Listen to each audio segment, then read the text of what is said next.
Red carpet पर grand welcome और सर्वोच्च नागरिक सम्मान। नेतन्याहू के स्वागत से गदगद दिखाई दे रहे हैं ट्रंप। अमेरिका के राष्ट्रपति डोनाल्ड ट्रंप इस समय इजराइल की यात्रा पर हैं। इजराइल में ट्रंप का जोरदार स्वागत हुआ। इजराइल के सर्वोच्च नागरिक सम्मान से अमेरिकी राष्ट्रपति को सम्मानित किया गया और आज इजरायली संसद को भी संबोधित उन्होंने किया और इसके साथ ही बंधकों के परिजनों से भी वो मुलाकात करने वाले हैं। इजराइल हमास के बीच बंधकों की अदला बदली जारी है। हमास ने 7 इजरायली बंधकों को रिहा कर दिया है। इसी बीच अमेरिकी राष्ट्रपति डोनाल्ड ट्रंप इजराइल की यात्रा पर पहुंचे हैं। क्यों पहुंचे हैं वो?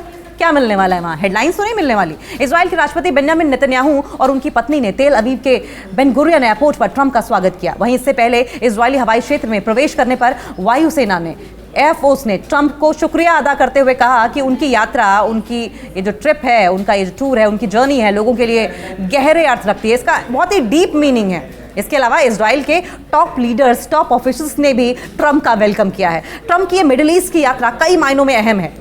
तेल अवीव में ट्रंप का स्वागत। अमेरिकी राष्ट्रपति का तेल अवीव के बेन गुरियन एयरपोर्ट पर रेड कार्पेट बिछाकर स्वागत किया गया। इजराइल के राष्ट्रपति इसहाक हर्जोग और उनकी पत्नी मिशेल हर्जोग, प्रधानमंत्री बेंजामिन नेतन्याहू और उनकी पत्नी सारा नेतन्याहू अमेरिकी राष्ट्रपति का स्वागत करने के लिए खुद हवाई अड्डे पर मौजूद थे और भी तमाम अधिकारी वहां पर उनके स्वागत में शामिल थे। बताया जा रहा है कि बेन गुरियन एयरपोर्ट नियंत्रण टावर ने एयरफोर्स 1 का स्वागत किया और ट्रंप को उनकी मित्रता, उनकी फ्रेंडशिप और दोनों देशों के बीच के न टूटने वाले संबंधों के लिए, न टूटने वाले रिलेशंस के लिए एक धन्यवाद मैसेज दिया, धन्यवाद संदेश दिया। और इस मैसेज में कहा गया कि इजराइल के अधिकारियों की ओर से कहा गया है कि राष्ट्रपति महोदय, इजराइल राज्य में आपका स्वागत है। आपकी यात्रा इस समय लोगों के लिए गहरे मायने रखती है। आपकी मित्रता, आपकी फ्रेंडशिप हमारे देशों के बीच में अटूट बंधन के लिए आपका धन्यवाद। ईश्वर अमेरिका और इजराइल का भला करे। ईश्वर किसका? अमेरिका और इजराइल का भला करे, बाकी दुनिया जाए भाड़ में। ट्रंप को इजराइल के सर्वोच्च सम्मान से सम्मानित भी किया गया।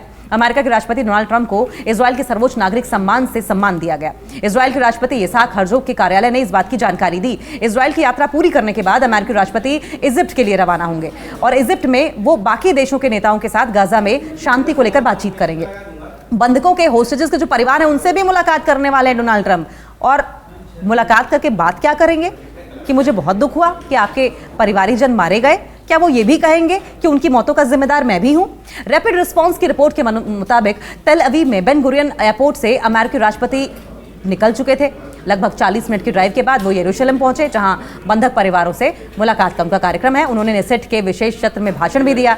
7 बंधकों को हमास ने रिहा कर दिया है और इन सबके बीच इजराइल की सेना ने इस बात की पुष्टि की है कि गाजा में हमास द्वारा बंधक बनाए गए, होस्टेजेस बनाए गए बंधकों में से 7 को रेड क्रॉस को सौंप दिया गया है। उन्हें बहुत ही सेफली, सुरक्षित रूप से इजरायली रीजन में पहुंचाया गया है। बंधकों की ये रिहाई जो है, होस्टेजेस को जो रिलीज करना है, इजराइल और हमास के बीच में 2 साल से चल रहे टेंशंस में एक बड़ी सक्सेस के तौर पर देखा जा रहा है। इजराइल और हमास के बीच में शांति समझौता, पीस अग्रीमेंट हुआ है।